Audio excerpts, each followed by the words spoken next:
Hello students, आज हमारी जो लेसन प्लानिंग की माइक्रो टीचिंग की स्किल होगी वो दृष्टांत कौशल पे आधारित होगी। इससे पहले प्रस्तावना कौशल और व्याख्यान कौशल पे मैं अपनी लेसन प्लान की ये वीडियो बना चुकी हूँ। ये तीसरी स्किल दृष्टांत कौशल, इस पे आज हम बात करेंगे कि किस तरीके से इसके लेसन प्लान आप माइक्रो टीचिंग के बना सकते हो। इससे पहले मैं आप सबसे रिक्वेस्ट करूंगी, आप इस चैनल को सब्सक्राइब करें, लाइक और शेयर करें, जिससे ज़्यादा से ज़्यादा स्टूडेंट्स इससे लाभ उठा सकें। चलिए शुरू करते हैं अपनी इस वीडियो को। दृष्टांत कौशल, जैसे कि इसके नाम से आपको पता चल रहा है कि इसमें दृष्टांत, देखे हुए कुछ दृश्यों को हम यहाँ पर प्रस्तुत करते हैं अपने स्किल के माध्यम से। जो हमने एग्जाम्पल्स या उदाहरणों के माध्यम से किसी तथ्य को हम समझा सकते हैं। इसके कुछ कंपोनेंट्स भी होते हैं।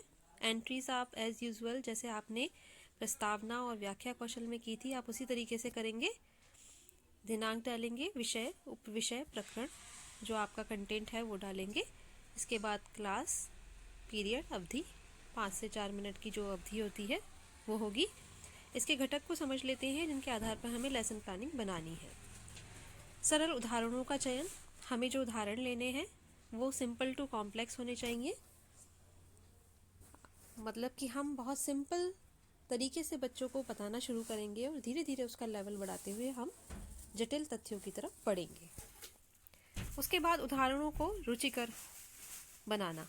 हमारे जो एग्जाम्पल होंगे वो स्टूडेंट्स के इंटरेस्ट को बढ़ाने वाले होने चाहिए, जिससे कि वो अच्छी तरीके से उसमें रुचि ले सकें।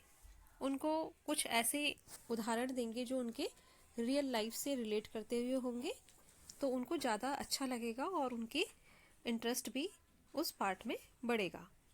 इसके साथ साथ उदाहरण आदि के लिए उपयुक्त माध्यम का चयन।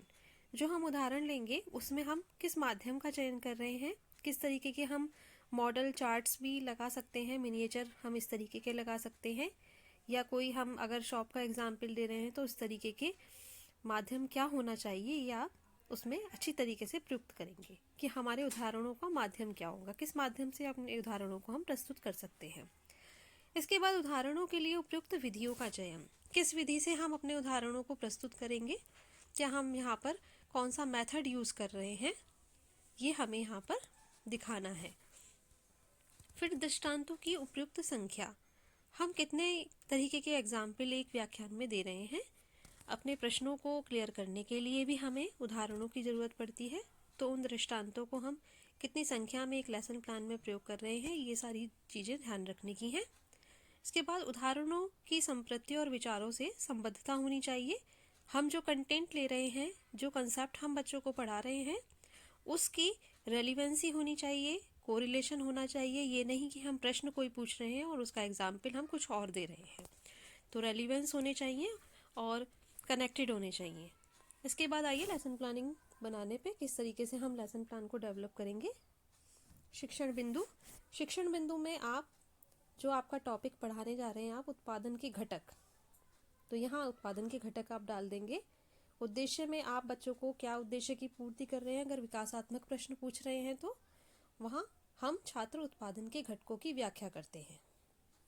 इसके बाद छात्र अध्यापक क्रिया में आप अपने प्रश्न पूछना शुरू कर देंगे।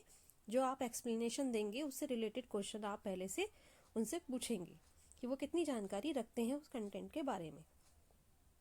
तो यहाँ वस्तुओं का उत्पादन कहाँ होता है, ये पहला प्रश्न है। तो आंसर ये आया कि वस्तुओं का उत्पादन फैक्ट्री में होता है।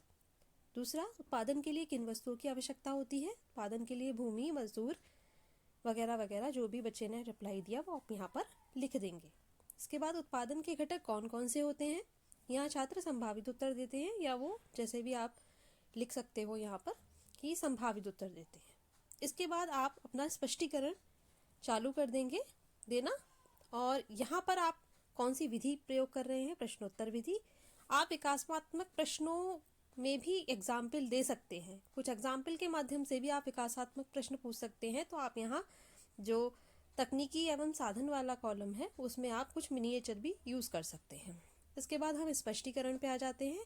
आपने व्याख्या दे दी उत्पादन के घटक से संबंधित, और अपने उदाहरणों का प्रयोग अपनी व्याख्या में जरूर करा। जैसे यहाँ पर उत्पादन के निम्न 5 घटक होते हैं, तो हमने यहाँ पर 5 घटक यहाँ पर ये दिखाए हैं मिनिएचर में।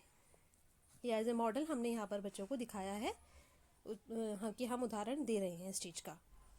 इसके बाद इवैल्यूएशन वाले कॉलम में एक्सप्लेनेशन देने के बाद आप उनसे कोई क्वेश्चन पूछ लेंगे कि उत्पादन के कितने प्रकार के घटक होते हैं, आप उदाहरण देकर बताइए। ऐसे भी आप इवैल्यूएशन में कर सकते हैं लास्ट कॉलम में। तो यहाँ पर एक्सप्लेनेशन आ गई। यहाँ छात्रों का काम है ध्यानपूर्वक वो सुनते हैं। इस तरीके से आप इस लेसन प्लान को बना सकते हैं। इसमें ध्यान रखने की बात है कि व्याख्या कौशल में हम सिंपल व्याख्या करते हैं, लेकिन दृष्टांत कौशल में हमें कुछ एग्जाम्पल भी बच्चों को देना होता है। इसके बाद जो लास्ट आपका पेज होगा वो वही मूल्यांकन सूची वाला होगा, जिसमें कि आप फर्स्ट पेज वाले कंपोनेंट्स एज इट इज़ लिख देंगे और उनके आगे 7 स्केल जो रेटिंग स्केल आपने वहाँ पर टैलीज शो कर दी, जो कि न्यूनतम यहाँ 0 1 2 3 7 6 तक आप लिख लेंगे। न्यूनतम के नीचे 0 आएगा, उसके बाद 1 2 3 4 करके अधिकतम तक 6 तक आप लेकर जाएंगे। और ये कार्य शिक्षक द्वारा किया जाता है, जो कि मैंने अपनी प्रस्तावना कौशल वाली आपकी जो स्किल है उसमें क्लियर कर दिया है। तो होप सो आपको ये सारी चीज़ें समझ में आ गई होंगी। इसी तरीके से आपको ये लेसन प्लान बनाना है।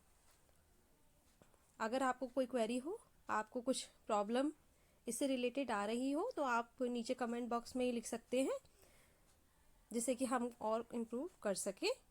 तो साथियों, धन्यवाद आपको कि आप इस चीज़ को एनालिसिस करिए, समझिए, और कोई प्रॉब्लम हो तो कमेंट बॉक्स में ज़रूर लिखिए और लाइक और शेयर करना नहीं भूलें। धन्यवाद।